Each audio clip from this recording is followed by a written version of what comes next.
All right, so our RC car, the battery is dead. It will not charge. It is a nickel metal hydride battery, but we're gonna try to put a Milwaukee battery on the RC car. I don't know if this is gonna work, but we will try. So anyway, let's see what we can do. All right, so we have our Milwaukee 12 volt. We got the screws taken out, and you also have to take off this little metal clip that is right here in order to split this thing open. Now we have to make a decision. Do we want to apply the full 12 volts, or do we want to actually step down our power using this circuit board? Looking at this circuit board, there does appear to be some corrosion on it.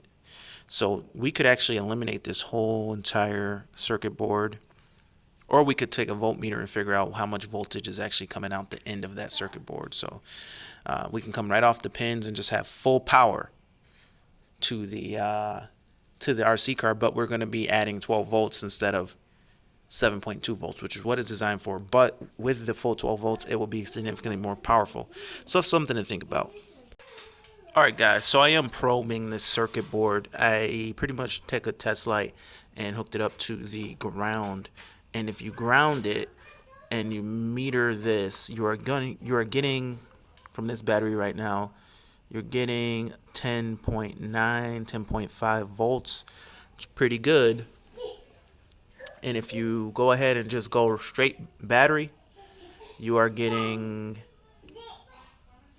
11 volts. 10.9, 11. So very little loss over the circuit board, but for me, it's going to be complicated for me to use the circuit board. It's not really taking away a lot of voltage. Let's go ahead and pop it out and look at it. It's not going to save me a whole bunch. All right, so here's the new battery pack. I did put a quick release on it so that it can come off and be used for something else if needed. But here is the old one right here. It is only 7.2 volts. This one on the voltmeter reads 11 volts, but if it had a fresh charge, it probably would read 12 volts. Let's go ahead and pop in the old battery and see how it performed with the old battery. That isn't holding the charge right now real good. It only holds a charge for like 5 minutes and then it dies. But let's see how it operates with the old battery. All right, old battery in. Not bad.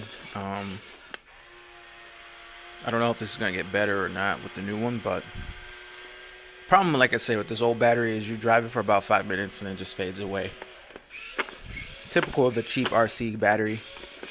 Just doesn't have the long term.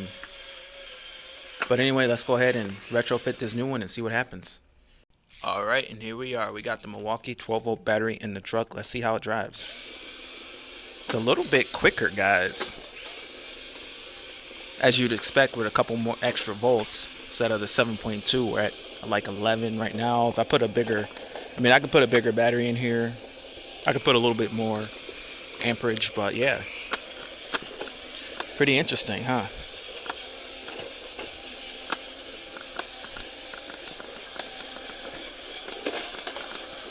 Wow.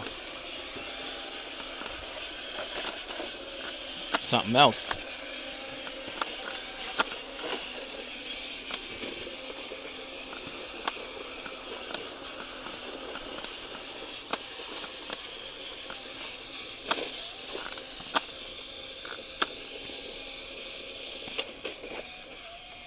Wow.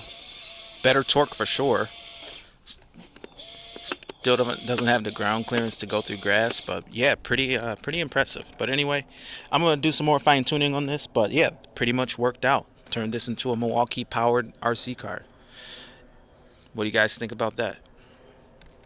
All right, and here is the final product. Check it out.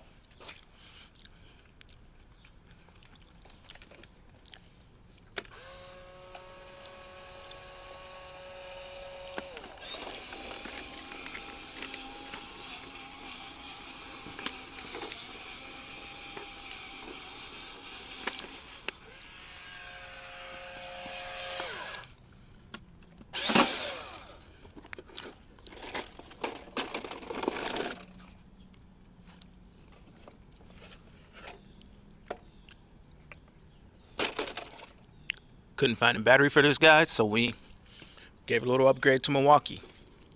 Anyway, see you in the next one.